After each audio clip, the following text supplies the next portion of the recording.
Oke, selamat pagi, salam sejahtera buat kita semuanya. Selamat pagi kepada Bu Erna dan selamat pagi juga kepada Dr. Rahmanto yang akan membawakan materi presentasi yang berjudul Manajemen Pemeliharaan Ayam Petelur Komersil. Dan selamat pagi juga kepada Bapak Ibu audiens dimanapun berada, semoga semuanya dalam keadaan sehat. Langsung saja kita mulai untuk presentasi hari ini. Kita serahkan ke Dr. Rahmanto. Baik, terima kasih atas waktunya yang telah diberikan kepada saya. Assalamualaikum warahmatullahi wabarakatuh. Selamat pagi Bapak Ibu semua. Pertama-tama kita panjatkan puji syukur kehadirat Allah Tuhan Yang Maha Esa, karena atas nikmat dan karunia-Nya kita masih diberi kesempatan, diberikan nikmat sehat sehingga pada hari ini kita bisa berkumpul seperti biasa dalam rangka untuk presentasi tiap hari Senin ya. Alhamdulillah saat ini jadwal saya. Sebelum kita tampilkan PPT-nya, izinkan saya berpantun dulu. Ahmad dan Dul adalah dua orang santri. Mereka ke kali cari ikan patin. Selamat Idul Fitri, mohon maaf lahir dan batin. Cakep. belum panas ya, belum panas. Lagi ya, ulangi ya. Ahmad dan Dul adalah dua orang santri. Cakep. Mereka ke kali cari ikan patin. Selamat Idul Fitri, maaf lahir dan batin. Mantap. Mantap, cakep. Sama-sama. Silakan ditampilkan itunya. Baik. Kali ini saya akan bawakan secara global ya masalah manajemen pemeliharaan ayam petelur komersil. Ayam petelur komersil, ayam petelur adalah ayam yang dipelihara khusus untuk diambil komoditas telur ayam ras yang merupakan prospek pasar yang baik karena harganya relatif terjangkau. Tantangan budidaya ayam petelur adalah semakin meningkatnya penyakit dan perubahan lingkungannya. Periode pemeliharaan ayam petelur dibagi menjadi 3 tahap, yaitu periode starter, grower, dan layer. Kita mulai dari persiapan kandang, pencucian kandang DOC atau kandang lantai ya. Setelah panen, bersihkan kandang dari kotoran dan keluarkan peralatan kandang.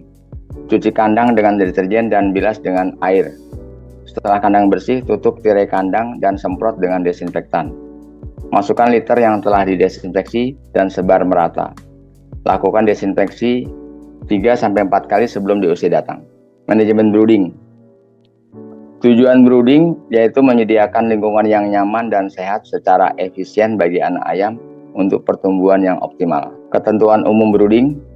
Pemanas dinyalakan 1-2 jam sebelum DOC datang. Pastikan temperatur sudah memenuhi standar. Timbang sampel DOC dan hitung jumlahnya. Berikan pakan dan minum secepat mungkin. Pastikan 2 jam pertama semua DOC sudah mengkonsumsinya. Gunakan alas koran atau kertas. Satu pemanas gas solek maksimal 750 ekor. Kalau pakai semawar maksimalnya 500 ekor. Berikan lampu penerangan dengan daya 40 watt yang digantung pada tiap brooder. Setelah tertutup, hanya tersisa 30 cm untuk ventilasi. Kontrol suhu brooder. Anak ayam akan memilih suhu yang nyaman yakni di 30-32 derajat Celcius. Sistem saraf. Pada telapak kaki DOC terdapat sensor saraf yang sangat sensitif di dalam awal kehidupannya. 1. Bila dirasakan suhu liter dingin atau tidak sesuai dengan suhu tubuh, maka DOC akan berdiam diri di tempat, tidak berusaha pindah ke tempat lain yang dirasa nyaman. Kedua, DOC akan berusaha untuk memperkecil permukaan tubuh untuk mengurangi atau menjaga kehilangan panas. Yang ketiga, DOC akan mengalami kondisi hipotermis, yaitu suhu tubuh di bawah normal. Pada keadaan ini, DOC akan membakar simpanan karbohidrat yang masih tersisa. Pembakaran karbohidrat yang berlebihan berakibat glukosa darah menurun. Kondisi ini disebut hipogliksemia.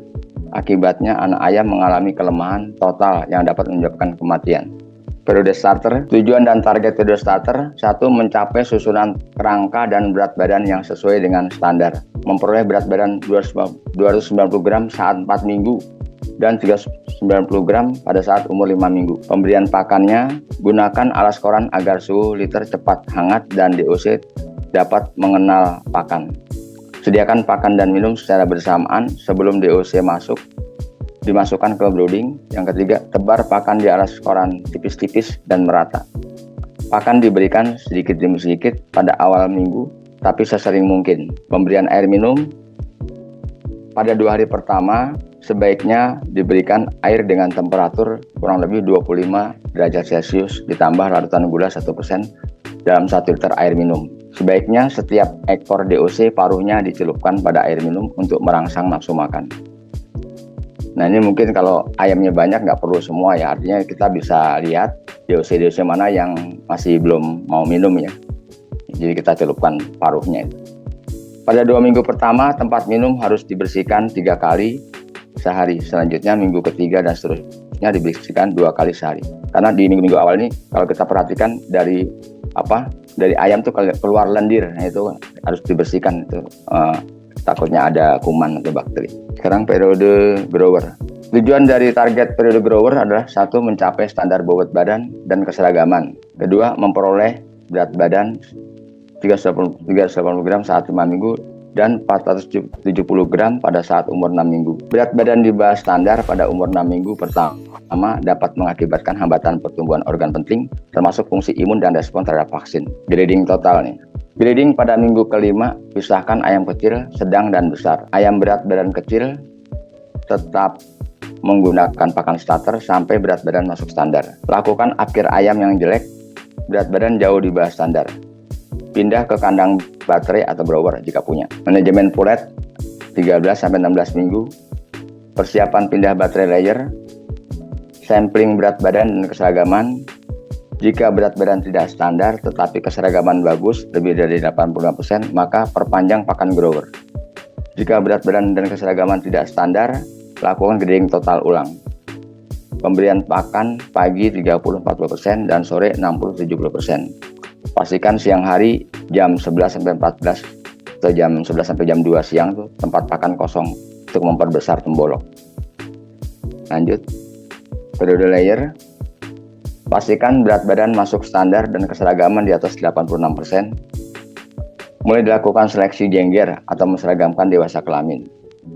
Perhatikan program pencahayaan. Pakan pre-layer digunakan umur 17 minggu sampai dengan handy 5%. Nah ini contoh program pencahayaan ya. Ini mulainya dari, kita hitung 12 jam itu dari jam 6 pagi sampai jam 6 sore. Dan ini dari 16 minggu sampai 5% ND, kita tambah 2 jam di pagi hari. 5% ND sampai 20% ND, tambah setengah jam, tetap di pagi hari juga. Terus 20% sampai 50%, 15 jam, dan lebih dari 50% sudah 16 jam totalnya. Ini pemberian tambahan lampunya di pagi hari terus ini. Pemberian pakan mendorong peningkatan konsumsi pakan yang cepat naik 40% dari 17 sampai 24 minggu. Mencapai 300 gram pertambahan berat badan periode 5% sampai puncak produksi. Mencapai puncak produksi pada umur 25 minggu dan memelihara produksi pasca puncak yang persisten. Mencapai peningkatan berat telur yang cepat 60 gram pada akhir 28 minggu. Pemberian pakan pagi hari 30-40%, sore hari 60-70%. Pastikan tempat pakan kosong jam 11 sampai jam 2 siang. Nah ini kadang-kadang yang belum yang sering tidak diperhatikan, begitu ayam bertelur, peternak senang aja tapi tidak memperhatikan konsumsi pakannya, karena kan pakan ini sudah tidak buat kehidupan pokok dia tapi juga buat produksi, makanya harus diperhatikan pada saat ayam mulai bertelur. Sekarang pengaruh pakan yang tercecer. Pertama, kerugian secara ekonomis. Kedua, kerugian produksi atau konsumsi pakan berkurang akibat kebutuhan nutrisinya juga yang masuk berkurang. Terus mengundang lalat, dan yang ketiga juga jamur. Cara menstimulasi feed intake di bawah kondisi cekaman panas. Pemberian pakan sesering mungkin setiap hari, pemberian pakan saat dingin atau sejuk, pemberian pakan tengah malam, menyediakan air minum yang dingin, gunakan pakan segar atau yang baru dan sesegar mungkin. Gunakan tambahan vitamin dalam air minum. Faktor kesehatan ayam petelur. Vaksinasi. 1. Vaksinasi, pastikan ayam telah divaksinasi untuk mencegah penyakit. Kedua, pengobatan, pastikan ayam yang sakit segera diobati untuk mencegah penularan penyakit. Ketiga, pengawasan kesehatan, pastikan kesehatan ayam diawasi secara teratur untuk menseleksi masalah kesehatan sejak dini. Ini contoh program vaksinasi ya, saya ambil di salah satu langganan saya. Penyakit yang sering terjadi di ayam petelur ya, mungkin hanya bahas sedikit. Yang sering banget saya temukan di lapangan adalah infeksius bronkitis ya. Karena belum lama juga saya menemukan itu lagi ya. Balik lagi IB lagi.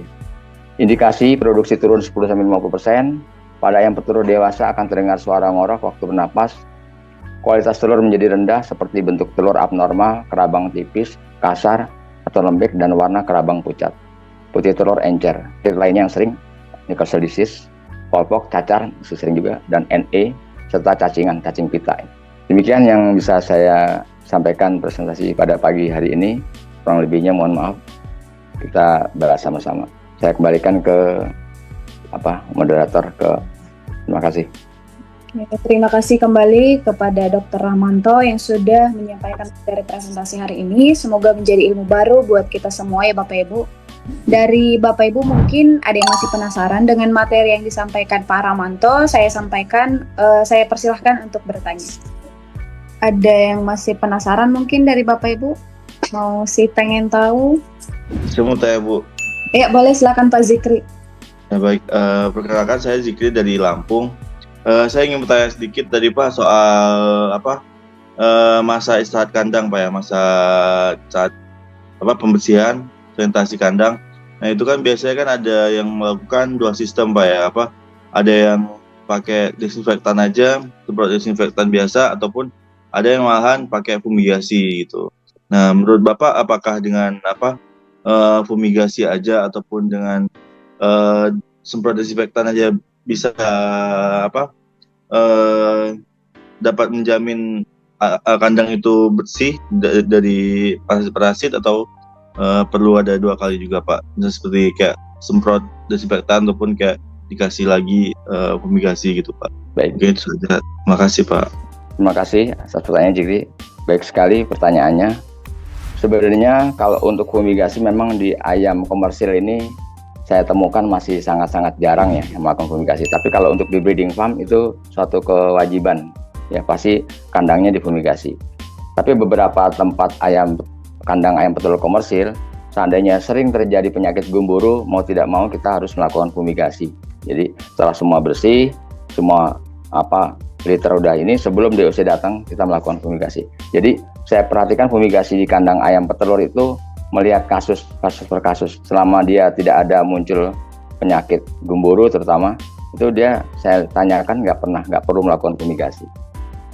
Demikian Pak Jikri yang bisa saya berikan untuk di ayam. Terima kasih. Ya. Terima kasih Pak untuk jawabannya luar biasanya. Oke, terima kasih Pak Zikri untuk pertanyaannya, dan terima kasih juga untuk Pak Rahmanto sudah menjelaskan. Dari Bapak Ibu yang lain mungkin masih ada yang penasaran, boleh dipersilakan untuk saya izin bertanya. Ya, boleh, silakan Pak Rizal. Ya, baik, selamat pagi Pak Rahmanto. Sebelumnya saya izin tanya, tadi di PPT itu kan ada yang dijelaskan terkait apabila keseragaman belum tercapai 85% ketika pindah ke kandang bulet, sudah masuk fase bulet, maka perpanjang pakan grower. Memang hal ini kan di lapang memang sepertinya banyak ya diterapkan oleh peternak-peternak kita. Bahkan ada yang ada yang malah ditambahkan pakan starternya lagi gitu loh, jadi bukan pakan grower. Nah, kira-kira barangkali Pak Rahmanto bisa menjelaskan sebab dan alasannya itu kenapa kok diperpanjang pakan growernya atau starternya, supaya mungkin bisa lebih menjelaskan kepada kita semua, bukan hanya berdasarkan pengalaman aja, tapi memang ada ilmunya. Ya, terima kasih, pertanyaan bagus Pak Sijal. Karena apa? Kenapa harus diperpanjang pakan grower? Kalau kita ketahui bahwa kandungan protein starter, grower, finisher kan, atau starter, grower, layer kan berbeda-beda. Dan kalau seandainya bobot badannya belum mencapai, kita langsung sesuaikan saya kasih pakan layer dengan protein yang tinggi, sudah sampai 17-18%, itu belum siap, itu ayam sendiri. Jadi takutnya malah merusak organ reproduksi. Jadi dia harus siap dulu, istilahnya tubuhnya itu harus siap dulu, makanya dikejar lagi bobot badannya. Mungkin dia akan telat produksinya, tapi kalau langsung dipaksakan dengan pakan layer, dia akan berpengaruh pada kesehatan ayam itu sendiri. Itu sih yang saya tahu. Tapi selain pakan growernya diperpanjang, juga kita punya Aminolab ya, untuk cepat memperbaiki ataupun meningkatkan berat badan ayam. Jadi masalah di proteinnya yang belum siap untuk diberikan kalau proteinnya dikasih di pakan layer. Itu yang bisa saya berikan. Mungkin nanti kalau ada yang lebih lebih menjelaskan saya akan sampaikan lagi ya. Baik, sebelumnya terima kasih Pak untuk penjelasannya. Oke, baik. Terima kasih Pak Rizal dan Pak Rahmanto. Dari Bapak Ibu yang lain mungkin masih ada yang ingin ditanyakan? Selamat pagi Pak Rahmanto. Ya, pagi. Ya, saya Zaki dari Banyuwangi ya. Saya mau bertanya, tadi Pak Rahmanto jelasin terkait infeksius bronkitis ya Pak. Iya. Nah itu selama Bapak bekerja di lapangan, cara yang paling ampuh biasanya Bapak sarankan kepada peternak itu bagaimana Pak? Biasanya kan ya obati kayak antibiotik, yang gejala yang tampak gitu ya Pak ya. Atau ketika paling parah ya direfak kayak gitu ya Pak. Untuk yang paling Bapak jurus situ lah dari Pak Rahmanto itu seperti apa Pak? Terima kasih Pak. Baik, terima kasih. Yang pengalaman yang saya lakukan ya, kebetulan memang alhamdulillah dari program vaksin kita masih bagus ya. Rata-rata program vaksin orang lain begitu ada kondisi gejala IB, yang saya lakukan awal adalah vaksinasi booster lagi IB Olvac, NDIB Kill. Itu yang pertama. Yang kedua, kita juga periksa pakannya, takutnya juga itu juga pengaruh dari telur-telur pucat atau pengaruh dari pakan yang mengandung aflatoksin. Kita juga kemarin saya periksakan pakannya. Terus vitaminnya juga kita berikan. Jadi yang sering saya lakukan adalah saya pasti akan booster vaksin dengan IB Olvac. Nah, setelah itu kita pantau terus sambil melihat nafsu makannya ya. Karena juga penyakit IB ini kan juga kebetulan nggak di kandang itu ya boleh dikata 20-30% itu udah ketahuan kan ada gejala seperti itu, telur putihnya meningkat, telurnya jelek, nah kita buru-buru. Kecuali kalau penanganannya telat ya mungkin bisa lebih cepat menyebar. Jadi itu sih. Kalau memang juga titer juga harus diambil pakai karena takutnya titernya rendah, tapi kalau titernya tinggi cukup dengan vaksin IB Olvac saja. Kalau titernya rendah, kita harus naikkan segera dengan NDIB Lab atau Biovac LS 120. Demikian Pak Jaki yang saya lakukan selama ini, dan alhamdulillah yang kemarin juga saya tanya hari Sabtu kemarin produksi telurnya juga udah meningkat lagi. Terima kasih Pak Rahmanto. Oh iya, mungkin sebelum pertanyaannya lanjut, saya masih kebetulan ingat Bu Priska. Ya. Tempo hari kalau nggak salah Mas Rizal atau siapa yang menanyakan atau Jikri ya, artinya alas koran cepat dicabut karena waktu vaksin koksi itu ternyata di alas koran ini jangan cepat-cepat dicabut karena ada sensor saraf di anak ayam itu ya. Jadi jangan cepat-cepat dicabut, diambil alas korannya karena takutnya ayamnya kedinginan, kurang sesuai, malah ayamnya jadi nggak sehat. Masalah waktu pertanyaan ada masalah alas koran kalau cepat dicabut saat vaksin koksi bagus apa tidak? Itu saya ingat penjelasan tambahan saya. Makasih. Oke, jika memang sudah tidak ada lagi yang ingin ditanyakan, saya persilahkan Dr. Rahmanto untuk menyampaikan kesimpulan dari materi presentasi pagi ini. Baik, kesimpulan presentasi pagi ini karena tadi tidak saya tampilkan produk-produk kita yang bisa mendukung untuk pemeliharaan ayam petelur ya. Pertama adalah metabolase pada saat ayam datang. Kedua, pada saat ayam start produksi, metabolase plus itu ya, plus oligostim ya, karena supaya merangsang nafsu makan juga. Terus pada saat start bertelur sampai puncak produksi, oligostim liquid juga saya berikan terus, karena yaitu saya takutnya dia produksinya cepat tapi pakannya, nafsu makannya nggak diperhatikan. Yang ketiga adalah untuk maintain daripada produksi adalah kita sering pakai aminolab. Terus untuk yang jenggernya artinya dewasa kelaminnya agak lambat, itu kita pisahkan di tempat yang terang, kita kasih air minumnya dengan Tolepit 10 plus SE. Bila perlu juga kita ambil kompetitor ya, yang Tolepit 10 plus, yang vitamin E selenium yang injek, itu juga cepat merangsang jengger merah. Itu yang bisa saya berikan, yang pengalaman yang saya dapat, yang saya jalani di peternakan ayam telur. Demikian, terima kasih, kurang lebih saya mohon maaf. Oke, baik, terima kasih kepada Dr. Rahmanto sekali lagi. Semoga materi yang disampaikan mampu menjadi solusi untuk kondisi-kondisi di lapangan. Terima kasih juga untuk Bapak Ibu audiens yang sudah bergabung. Sampai di sini saja diskusi kita pagi ini. Sampai jumpa di diskusi kita berikutnya. Terima kasih Bapak Ibu, selamat pagi.